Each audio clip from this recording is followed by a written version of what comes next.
Gather round, my dear listeners, for a tale that takes us back to the heart of ancient Athens, where the great philosopher Socrates imparts a timeless lesson in wisdom. You see, Athens in the 5th century BCE was a place of profound intellectual exploration and enlightenment, and in the midst of this vibrant city, there was a man named Socrates, often regarded as the father of Western philosophy. I, Socrates, have always been driven by one relentless pursuit, the pursuit of truth and self-knowledge. For me, philosophy was not an abstract discourse, but a way of life, a daily practice of examining my beliefs, my actions, and the world around me. One fateful day, I found myself standing before the citizens of Athens, accused of corrupting the youth and denying the gods of the city. The stakes were high, and my life hung in the balance, but I did not waver.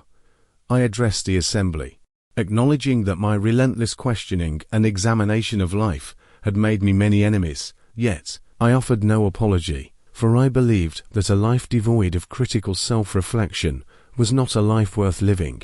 The unexamined life is not worth living, I declared with unwavering conviction. It was not a plea for mercy, nor a defiant statement. It was a profound truth that I had discovered through years of inquiry and dialogue. You see, my dear listeners, I believed that each of us carries a responsibility to examine our beliefs, to question our actions, and to seek the deeper truths that guide our existence.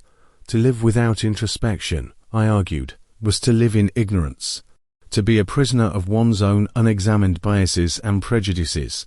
As I stood there, facing the judgment of the city, I remained steadfast in my belief that the pursuit of wisdom and self-awareness was the highest calling of humanity, and though my life would ultimately be sacrificed, my words would endure through the ages. And so, the legacy of that moment lives on, reminding us all that, in the unending quest for truth and self-knowledge, we find the essence of a life truly worth living.